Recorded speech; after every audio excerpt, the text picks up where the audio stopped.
Laissez-moi commencer par une question qui pourrait vous déstabiliser. Et si l'argent n'était pas votre problème? Et si le véritable enjeu était votre façon de penser à l'argent? Voyez-vous, les personnes fortunées n'ont pas plus d'argent parce qu'elles ont eu de la chance. Elles en ont davantage parce qu'elles ont appris à penser différemment à son sujet. La plupart des gens passent leur vie à courir après l'argent avec la même mentalité qui les maintient dans la précarité. Voilà la tragédie. Ce n'est pas une question d'effort, mais de fonctionnement mental. Voici la vérité. L'argent n'est pas une récompense, c'est un reflet. Il reflète vos habitudes, votre philosophie, votre discipline. Il reflète la valeur que vous apportez au marché, pas seulement votre acharnement. La plupart des gens poursuivent l'argent émotionnellement. Les riches le traitent stratégiquement. Ce changement de perspective transforme tout, car l'argent ne va pas vers le désespoir, mais vers la valeur, la structure et la clarté. Et voici ce qui est fascinant. Les pauvres et les riches vivent dans le même monde, avec les mêmes 24 heures, sous la même économie. Mais un groupe survit, tandis que l'autre construit des systèmes qui leur survivent. Ce n'est pas de la magie, c'est une question de mentalité, d'entraîner votre esprit à voir l'argent non comme un objectif, mais comme un outil, un serviteur et non un maître. Si vous voulez changer l'état de votre compte bancaire, ne commencez pas par votre portefeuille. Commencez par votre vision du monde, car la façon dont vous percevez l'argent détermine comment vous le traitez. Et la façon dont vous traitez l'argent détermine s'il reste ou s'il glisse entre vos doigts. Restez avec moi, car si vous apprenez à penser comme les riches avant de le devenir, vous avez déjà franchi le seuil le plus important. Parcourons ce chemin ensemble. Au-delà du revenu, pensez en termes d'actifs. Permettez-moi de vous partager quelque chose que j'ai appris tôt dans ma carrière. Si vous passez toute votre vie à demander « Combien est-ce que je gagne ?», vous manquerez la vraie question. Que possédais-je qui continue à générer de l'argent quand je m'arrête de travailler? Ce petit changement de perspective fait la différence entre quelqu'un qui est toujours occupé à gagner un salaire et quelqu'un qui construit une vie de liberté financière. Le revenu paie les factures. Les actifs achètent votre liberté. La plupart des gens sont formés à penser en termes de revenus. Ils vont à l'école, trouvent un emploi, travaillent dur et attendent l'augmentation. Mais le problème est simple, vous échangez toujours du temps contre de l'argent. Et votre temps est limité, mais il n'y a pas de limite au nombre d'actifs que vous pouvez posséder. Les actifs sont les outils que les riches utilisent pour échapper à ce piège. Pendant que les autres sont coincés dans ce cycle, les personnes fortunées plantent des arbres, des actifs qui produisent des fruits saison après saison. Cela peut être des actions qui versent des dividendes, une petite entreprise en ligne, un bien immobilier ou même une propriété intellectuelle comme un livre ou une formation. Laissez-moi vous parler d'un jeune homme que j'ai autrefois conseillé. Il gagnait 35 000 € par an et s'en sortait à peine. Mais au lieu d'améliorer sa voiture ou de poursuivre un certain style de vie, il a décidé d'acheter sa première machine distributrice d'occasion. Il l'a placée dans un salon de coiffure, puis une autre dans un petit bureau. En un an, ces machines généraient 500 € supplémentaires par mois. Ce n'était pas une somme qui change la vie, mais c'était de l'argent qui ne nécessitait pas sa présence quotidienne. Ce petit flux a ouvert ses yeux. Il a commencé à penser « Comment puis-je posséder davantage de ce qui me paie ?» C'est ainsi que commence la richesse, par la propriété. Je ne vous dis pas de quitter votre emploi demain ou de mettre tout votre argent en bourse. Je vous invite à commencer à reprogrammer votre esprit pour penser comme les riches. Prenez un pourcentage de vos revenus et sachez ce qui reste après les dépenses. Prélevez une portion dès le départ et commencez à acquérir des actifs. Même un petit début compte. Une action, un e-book que vous écrivez, une tondeuse à gazon et une semaine en affaires.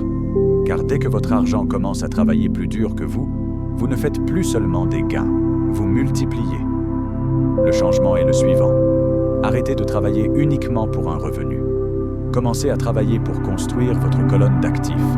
Créer de la valeur, pas juste du temps. Il y a un changement fondamental qui se produit lorsque vous cessez de penser au nombre d'heures que vous travaillez et commencez à penser à la valeur que vous apportez. La vérité est que le marché ne se soucie pas vraiment de vos heures. Il s'intéresse à vos résultats. Il ne récompense pas le temps, il récompense la transformation. Et c'est la différence entre être payé comme tout le monde et être payé comme les riches. Lorsque je suis entré dans le monde des affaires, j'avais un mentor qui m'a regardé droit dans les yeux et m'a dit « Si tu veux gagner plus, deviens plus ». Cela m'a marqué. Il ne parlait pas de travailler plus d'heures, il parlait de devenir plus précieux pour le marché. Et la valeur, contrairement au temps, peut croître sans limite. Vous pourriez passer 10 heures à faire quelque chose de médiocre, ou 1 heure à faire quelque chose d'exceptionnel. Et cette heure commandera toujours plus si ce que vous livrez change des vies, améliore des systèmes ou résout des points de douleur. Permettez-moi de vous donner un exemple concret. Un jeune homme que je connaissais a commencé par tondre des pelouses. Au début, il facturait à l'heure, 10 € par-ci, 15 par-là. Mais il a réalisé que son revenu était plafonné par l'horloge. Alors, il a changé sa façon de penser. Il a commencé à proposer des forfaits. Il a offert des plans mensuels, ajouté l'entretien des massifs de fleurs, le contrôle des mauvaises herbes et a même créé des forfaits saisonniers. Bientôt, il ne facturait plus à l'heure, mais au résultat. Un entretien de pelouse beau et fiable, sans maux de tête pour le client. Il a doublé ses revenus sans doubler son temps. C'est ainsi que fonctionnent les riches. Ils se demandent « Comment puis-je créer plus de valeur en moins de temps ?» Ils résolvent de plus grands problèmes. Ils s'améliorent dans ce qu'ils font. Ils suivent les résultats, combien de clients ils fidélisent, combien d'argent ils économisent à leurs clients, quelle croissance ils créent pour les autres. Car lorsque vous êtes la raison pour laquelle quelque chose grandit, les gens paient volontiers pour cela. Et pas à l'heure, mais au résultat. Vous pouvez commencer aujourd'hui. Demandez-vous ce que je sais ou ce que je peux apprendre qui résout un problème. Quelles compétences puis-je affiner jusqu'à ce qu'elles soient exceptionnelles?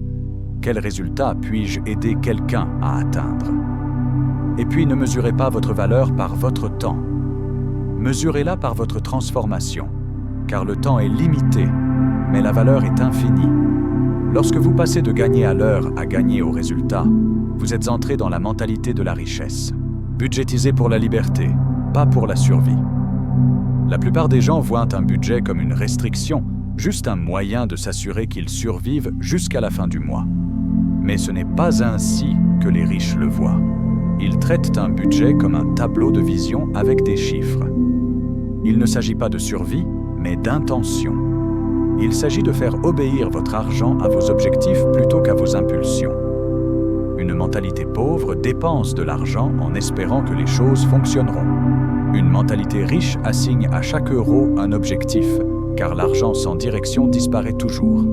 Quand j'ai commencé à gagner un peu d'argent, je pensais que la budgétisation était pour ceux qui avaient moins. Mais j'ai vite appris que les gens restent avec moi quand ils ne budgétisent pas. J'ai dû changer. J'ai commencé avec une règle simple. 10% pour investir, 10% pour la croissance personnelle, et tout le reste devait s'inscrire sous cette limite.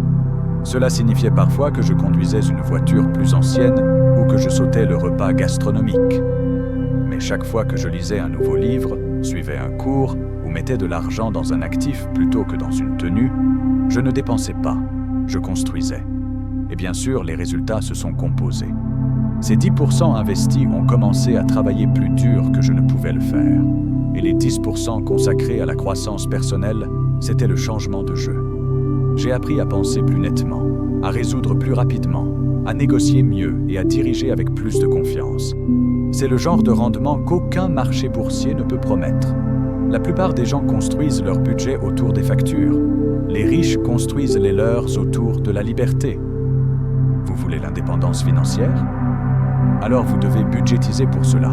Votre avenir ne se produira pas sur des restes. Il exige une intention dès le départ. Donc, si vous ne le faites pas encore, commencez maintenant. Ne vous demandez pas seulement quel est votre loyer, demandez-vous quel est votre fonds de liberté. Ne calculez pas seulement combien vous devez, suivez combien vous grandissez. Budgétisez de manière à ce que votre argent raconte l'histoire de qui vous devenez, pas seulement ce que vous survivez. Parce qu'au final, ce n'est pas combien vous gagnez, c'est combien vous gardez, où vous le placez, et si votre argent construit tranquillement un avenir en coulisses. Budgétisez non seulement pour vivre, mais pour devenir. Utilisez l'argent comme un outil, pas comme un trophée. L'argent est l'un des outils les plus mal compris sur la planète. La plupart des gens le traitent comme un trophée, quelque chose à exhiber, quelque chose pour prouver qu'ils ont réussi. Mais les riches pensent différemment. Ils traitent l'argent comme un outil, une ressource, un levier. Et comme tout outil, la question n'est jamais de savoir à quel point il est brillant, mais ce qu'il peut construire. Un marteau ne prouve pas que vous êtes un constructeur. Il prouve que vous pouvez construire quelque chose d'utile. Pareil pour l'argent. Quand j'ai commencé à gagner plus que ce dont j'avais besoin, j'ai dû combattre l'envie de le montrer. Voiture de luxe, grande maison, costume coûteux. Je pensais, c'est sûrement la récompense. Mais ensuite, j'ai rencontré des personnes qui avaient une mentalité différente. Elles étaient plus riches, plus libres et plus calmes. Elles ne portaient pas leur richesse. Elles utilisaient leur argent pour acheter du temps, pas des trophées. Elles investissaient dans la tranquillité d'esprit, pas dans les applaudissements. Elles se demandaient « Que fera cet euro pour renforcer mon avenir ?» Et si cela ne passait pas ce test, elles passaient à côté de l'achat. Le tournant pour moi est venu quand j'ai commencé à assigner à chaque euro un rôle. Je lui disais où aller au lieu de me demander où il était allé. Certains euros m'achetaient du temps en externalisant des choses que je n'avais pas besoin de faire moi-même. Certains euros grandissaient tranquillement dans des investissements. Certains achetaient des livres, du mentorat et des compétences. Certains soutenaient des causes auxquelles je croyais. Et certains restaient immobiles pour que je puisse me reposer en sachant que j'avais des réserves. Tous les euros n'étaient pas bruyants, mais chaque euro avait un travail. Voyez-vous, le problème commence quand les gens utilisent l'argent pour décorer leurs insécurités. Ils le laissent façonner leur identité. Mais votre valeur n'est pas dans votre portefeuille, elle est dans votre sagesse. Vous ne voulez pas que votre compte bancaire soit la chose la plus bruyante à votre sujet. Vous voulez que votre discipline, votre clarté et vos résultats parlent plus fort. Alors la prochaine fois que vous êtes sur le point de dépenser, arrêtez-vous et demandez-vous. Est-ce que cela me rend plus fort ou me fait juste paraître plus riche aux yeux de personnes qui ne paient pas mes factures? Laissez l'argent servir votre mission, pas votre ego. Utilisez-le pour construire, pas pour diffuser. Car les vies les plus riches ne sont pas celles qui exhibent la richesse, mais celles qui construisent tranquillement la liberté. La richesse se développe dans l'attente, pas dans l'achat. L'une des leçons les plus puissantes que j'ai jamais apprises sur l'argent était celle-ci. La richesse ne se développe pas dans l'achat, elle se développe dans l'attente. Mais la plupart des gens ne le voient jamais parce qu'ils échangent leur avenir contre leurs sentiments. Ils confondent impulsion et importance, et ils dépensent de l'argent pour se sentir mieux maintenant au lieu de devenir meilleur demain. Les riches pensent différemment. Ils construisent le muscle de la gratification différée, non pas comme une punition, mais comme un pouvoir. Au début, j'ai dû me former. Chaque fois que je voulais acheter quelque chose en dehors des essentiels, j'attendais 24 heures. Ce petit tampon m'a économisé des milliers d'euros au fil des ans. Je l'appelais ma période de refroidissement. Car voici la vérité. La plupart des choses qui semblent urgentes aujourd'hui ne semblent pas importantes demain. Les émotions se calment, les envies passent, et ce qui reste, c'est la clarté. J'ai vu des personnes avec de gros revenus rester fauchées, non pas parce qu'elles ne gagnaient pas, mais parce que leur argent répondait toujours aux humeurs plutôt qu'aux plans. Maintenant, si vous n'avez pas d'objectif convaincant, quelque chose de plus excitant que ce nouveau gadget, cette tenue ou cette sortie, l'attente semblera une privation. C'est pourquoi vous devez tomber amoureux de votre avenir plus que de vos sentiments. Investissez-vous émotionnellement dans ce que votre argent pourrait devenir. Imaginez l'actif qu'il pourrait acheter, la liberté qu'il pourrait sécuriser, la paix qu'il pourrait produire. Les personnes riches ne s'excitent pas à l'idée de dépenser. Elles s'excitent à l'idée de regarder l'argent travailler pour elles pendant qu'elles dorment. Je me souviens d'une année où j'avais l'option de me faire plaisir avec une voiture de luxe ou d'investir dans une petite entreprise. La voiture aurait impressionné des étrangers. L'investissement, cependant, m'a acheté de la propriété, des actions et des rendements mensuels. 10 ans plus tard, cette décision a payé plusieurs voitures et plus. Mais plus important encore, elle m'a acheté la liberté. C'est la clé. Apprenez à tomber amoureux de la récolte, pas de l'envie momentanée. La discipline n'est pas un déni, c'est une direction. Et quand vous entraînez votre esprit à faire une pause avant d'acheter, vous construisez du contrôle. Vous commencez à voir l'argent non pas comme quelque chose à brûler, mais comme quelque chose à planter. Et tout comme les graines, le fruit vient plus tard. Mais quand il le fait, il nourrit plus que votre ego. Il nourrit votre vie. Alors la prochaine fois que vous ressentez l'envie de dépenser, rappelez-vous que les récompenses les plus riches sont souvent à une pause de distance. Devenez étudiant de la richesse. Vous devez traiter l'argent comme une matière à l'école, quelque chose à étudier, quelque chose à maîtriser. La différence entre ceux qui restent fauchés et ceux qui construisent de la richesse n'est pas l'intelligence, c'est l'instruction. Les fauchés attendent que la littératie financière les trouve. Les riches la recherchent. Ils deviennent étudiants de la richesse.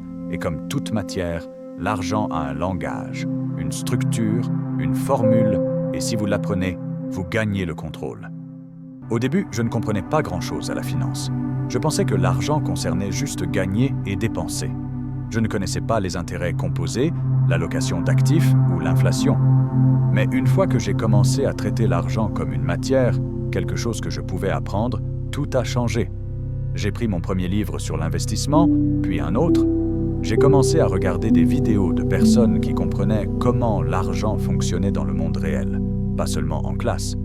J'ai créé un carnet, mon propre journal de richesse. À l'intérieur, j'ai enregistré chaque aperçu, chaque erreur, chaque leçon. Il est devenu mon manuel personnel pour la liberté financière. Les gens disent « Je ne suis simplement pas doué avec l'argent ». Et je réponds « Étiez-vous doué en algèbre la première fois que vous l'avez vu ? Bien sûr que non, mais vous l'avez étudié, vous l'avez pratiqué, et finalement, cela a fait clic. L'argent n'est pas différent. Si vous lisez un livre financier par mois, 12 par an, vous en saurez plus que 95% de la population. Vous commencerez à voir des opportunités que d'autres manquent. Vous comprendrez le risque, la récompense, l'effet de levier et l'héritage. Vous arrêterez de travailler pour l'argent et commencerez à faire travailler l'argent pour vous. Et n'apprenez pas au hasard, étudiez avec intention, apprenez comment fonctionne la bourse, comprenez les modèles commerciaux de base, étudiez comment les impôts rongent la richesse et comment vous protéger. Apprenez comment les riches pensent, où ils mettent leur argent et comment ils évitent les pièges courants. Vous n'avez pas besoin de tout maîtriser, juste assez pour prendre des décisions éclairées et éviter les folies. Rappelez-vous que le marché ne récompense pas l'effort, il récompense la compréhension. Mieux vous comprenez le jeu, mieux vous jouez. Et quand vous traitez la construction de richesse comme une matière, pas juste un rêve, vous passez de l'espoir à la stratégie, de la confusion à la clarté. Alors, si vous ne l'avez pas déjà fait, commencez votre éducation à la richesse aujourd'hui. Faites de l'argent votre programme et vous obtiendrez un diplôme pour une vie que la plupart ne font qu'imaginer. L'inflation du style de vie, le tueur silencieux de la richesse. L'une des façons les plus sournoises dont les gens perdent du terrain financier est à travers ce qu'on appelle l'inflation du style de vie. Vous savez comment ça se passe. Vous commencez à gagner plus et soudainement, la voiture devient plus récente, les vêtements deviennent plus chics, les dîners deviennent plus chers et avant longtemps, l'argent supplémentaire a disparu et vous êtes de retour où vous avez commencé, juste avec des choses plus brillantes et des factures plus grandes. Mais les riches, ils font quelque chose de très différent. Ils augmentent leurs investissements avant d'augmenter leur style de vie. Quand j'ai commencé à gagner un peu plus, j'avais les mêmes tentations. Un nouveau costume par-ci, un hôtel plus agréable par-là. Mais j'ai vite appris que si je continuais à améliorer mon style de vie chaque fois que j'améliorais mon revenu, je n'avancerais jamais. Alors je me suis fait une règle, simple mais puissante. Chaque fois que je ressentais l'envie d'améliorer ma vie, je devais l'accompagner d'une amélioration de mes investissements. Si je voulais une nouvelle voiture, je devais mettre un montant égal dans quelque chose qui produisait un revenu. Cette règle à elle seule a tout changé. La plupart des gens augmentent leurs dépenses à chaque augmentation. C'est pourquoi leur stress financier reste le même quand leur chèque de paie augmente. Vous voyez, ce n'est pas combien vous gagnez, c'est combien vous gardez et où vous le mettez. Les riches ne font pas que gagner de l'argent, ils le piègent, ils lui assignent des emplois, ils l'envoient travailler, pas se divertir. Et parce qu'ils le font, leur richesse grandit, tandis que d'autres ne font que croître leurs obligations. Je ne dis pas que vous ne devriez pas profiter de votre succès. Absolument, récompensez-vous. Mais faites-le d'une manière qui ne vole pas votre avenir. Vous pouvez profiter des fruits de votre travail et quand même planter des graines pour demain. Une vacance se sent encore mieux quand votre portefeuille grandit. Une nouvelle maison est plus paisible quand vos investissements paient une partie de l'hypothèque. Ce n'est pas une privation, c'est de la discipline. Alors voici une stratégie pratique. La prochaine fois que vous recevez une augmentation, une prime ou un revenu supplémentaire, faites une pause. Ne vous précipitez pas pour dépenser. Au lieu de cela, demandez-vous: comment puis-je investir cette augmentation pour qu'elle apporte plus d'augmentation? Faites-en une règle. Pour chaque élévation de style de vie, faites correspondre une élévation d'investissement. Avec le temps, vous ne profiterez pas seulement de la vie, vous en posséderez davantage. Remplacez l'émotion par le système. L'un des plus grands ennemis de la croissance financière n'est pas un manque d'opportunités, c'est la prise de décision émotionnelle. Les gens ne font généralement pas faillite parce qu'ils n'ont pas d'argent. Ils font faillite parce qu'ils n'ont pas de système. Ils achètent quand ils sont excités, ils dépensent quand ils sont stressés, et ils justifient les achats avec des sentiments au lieu de chiffres. Mais les riches fonctionnent différemment. Ils éliminent l'émotion de l'argent. Ils construisent des systèmes qui fonctionnent, qu'ils se sentent bien ce jour-là ou non. Quand j'étais plus jeune et que j'apprenais encore ce jeu, j'ai fait quelques achats émotionnels qui semblaient sages sur le moment, mais se sont avérés être des leçons coûteuses. J'entrais dans un magasin juste pour regarder et je sortais avec quelque chose que je m'étais convaincu que je méritais. Mais ensuite, j'ai appris quelque chose de puissant. Les sentiments vous rendent impulsifs. Les règles vous rendent riches. Alors j'ai commencé à construire des garde-fous. L'une des meilleures règles que je me suis fixée était simple: ne jamais dépenser plus de 5% de mon revenu sur des désirs non essentiels sans une attente de 24 heures. Cette seule habitude m'a aidé à arrêter de donner mon avenir à des humeurs passagères. Les riches créent des systèmes pour ne pas avoir à faire confiance à leurs sentiments. Ils mettent en place des prélèvements automatiques pour l'épargne et l'investissement avant que l'argent n'atteigne le compte courant. Ils construisent ce que j'appelle un comportement prédécidé. Au lieu de demander « devrais-je investir ce mois-ci ?», logiciel, la réponse est déjà intégrée dans leur système. Cela se produit automatiquement. Vous voyez, la décision a été prise dans un moment rationnel et ils s'y tiennent, même quand l'émotion se présente et essaie de discuter. Les pauvres achètent avec l'émotion et justifient avec la logique. Les riches décident avec la logique et s'y tiennent peu importe quelle émotion vient plus tard. C'est le changement. La discipline financière ne signifie pas que vous ne ressentez pas les choses. Cela signifie que vous ne laissez pas vos sentiments diriger le spectacle. Cela signifie que vous prenez vos décisions financières quand votre tête est claire et quand votre cœur est bruyant. Vous suivez les règles que vous avez établies quand c'était calme. Voici quelque chose de pratique.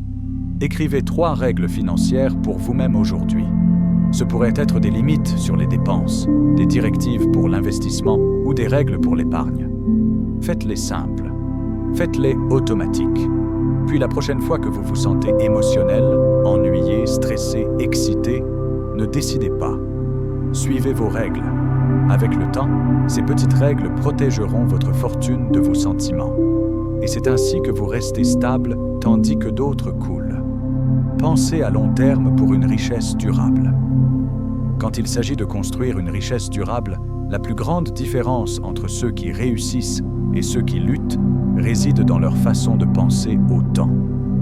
Trop de gens se font piéger dans la gratification à court terme, achetant ce qui se sent bien aujourd'hui, chassant des victoires rapides ou prenant des décisions basées sur l'excitation momentanée.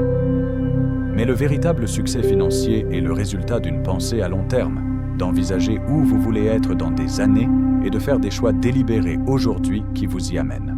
Je me souviens au début de mon parcours, quand je travaillais encore dur pour joindre les deux bouts, j'ai réalisé que j'avais besoin d'une vision plus claire, pas seulement pour le mois ou l'année à venir, mais pour une décennie. Alors j'ai écrit ce que je voulais, que ma vie financière ressemble dans 10 ans. Ce n'était pas rêver de gagner à la loterie ou espérer de la chance. C'était définir des objectifs spécifiques, le type de revenu que je voulais, les actifs que je voulais posséder, la liberté que je voulais expérimenter. Cette vision est devenue ma boussole. De là, j'ai appris le pouvoir de l'ingénierie inverse.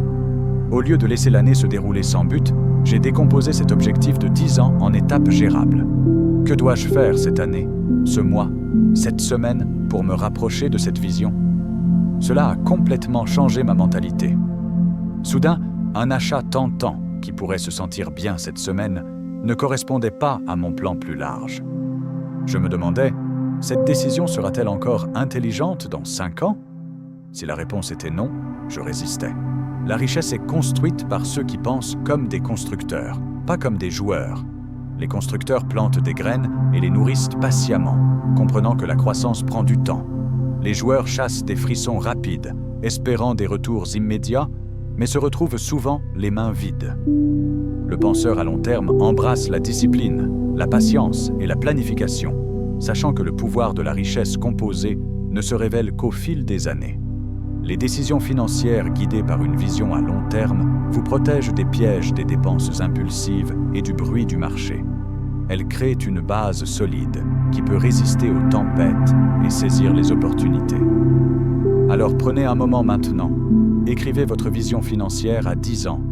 Soyez honnête, soyez audacieux, puis tracez les étapes que vous devez prendre cette année pour commencer à rendre cette vision réelle. Laissez vos décisions d'aujourd'hui être façonnées par où vous voulez être demain. La richesse que vous recherchez n'est pas gagnée en un jour.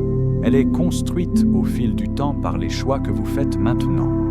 Construire un héritage, pas seulement un style de vie. Quand vous commencez à penser à la richesse, il est facile de se laisser prendre par l'attrait du style de vie. La nouvelle voiture, la plus grande maison, les vacances. Ces choses font du bien mais ne durent pas. La vraie richesse, celle qui transforme des générations, ne concerne pas ce que vous consommez. Elle concerne ce que vous créez qui vous survit. C'est l'essence de la construction d'un héritage.